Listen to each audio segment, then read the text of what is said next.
from January until April of 1977.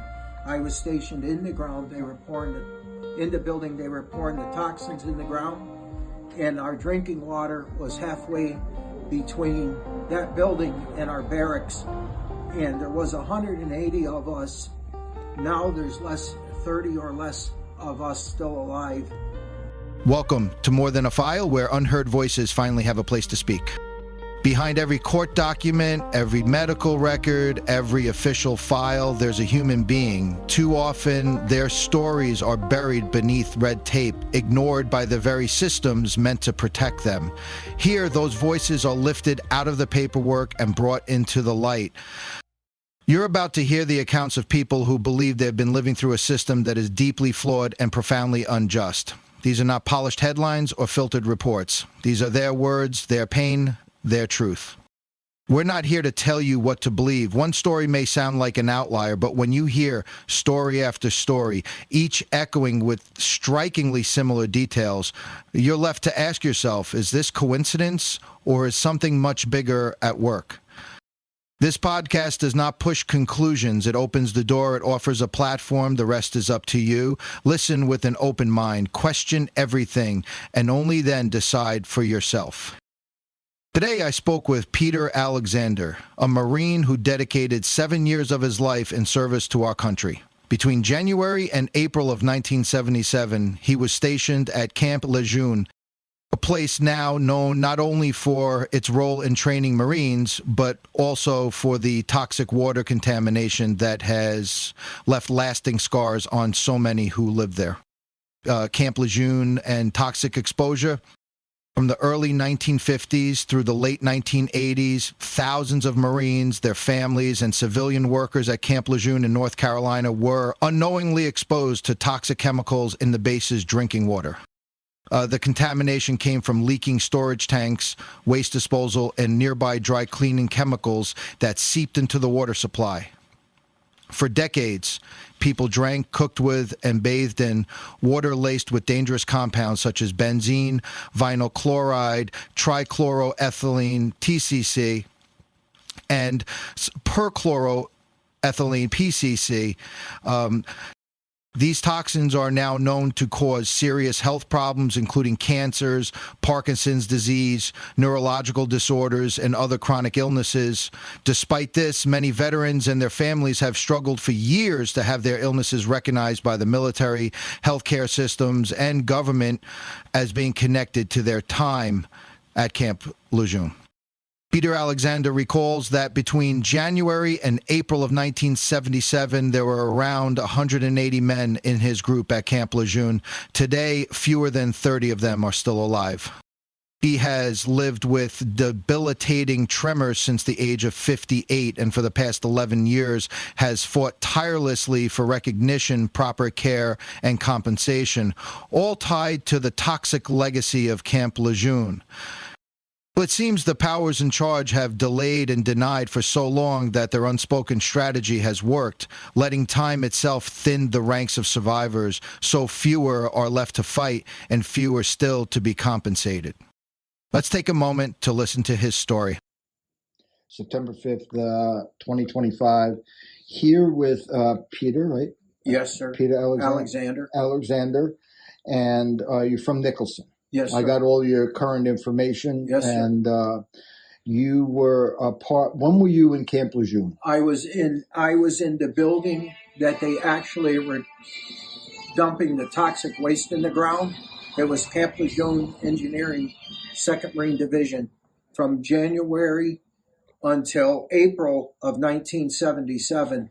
I was stationed in the ground. They were in the building. They were pouring the toxins in the ground. And our drinking water was halfway between that building and our barracks. And there was 180 of us. Now there's 30 or less of us still alive. Yeah, or how long is this whole thing, and how long has he been negotiating? I've been sick since I'm 58. I'll be 69 in October. Okay. I was walking across the yard and I went paralyzed.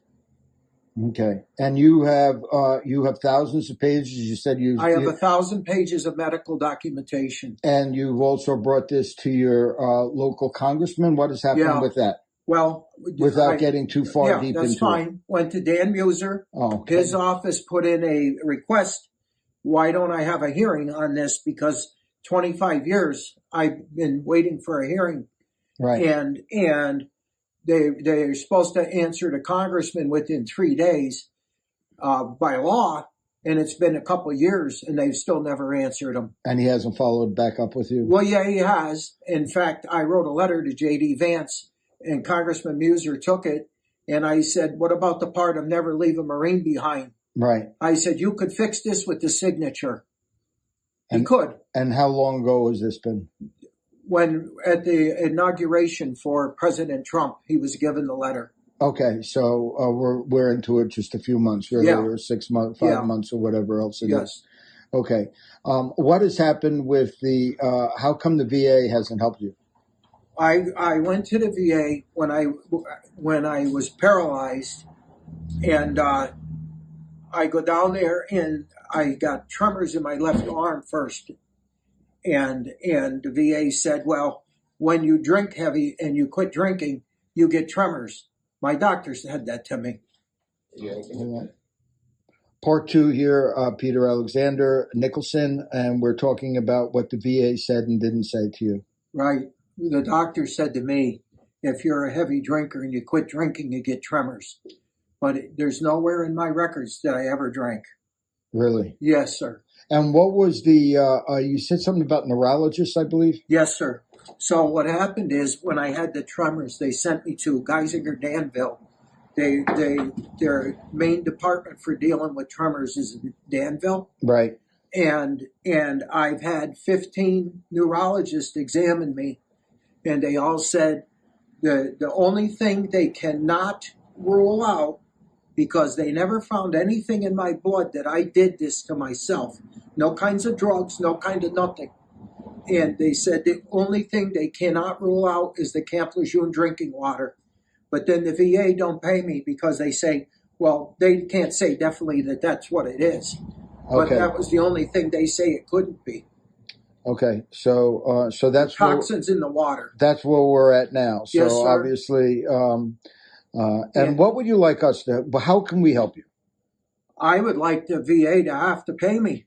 Okay. You know, I've been sick since I'm 58 years old. Right.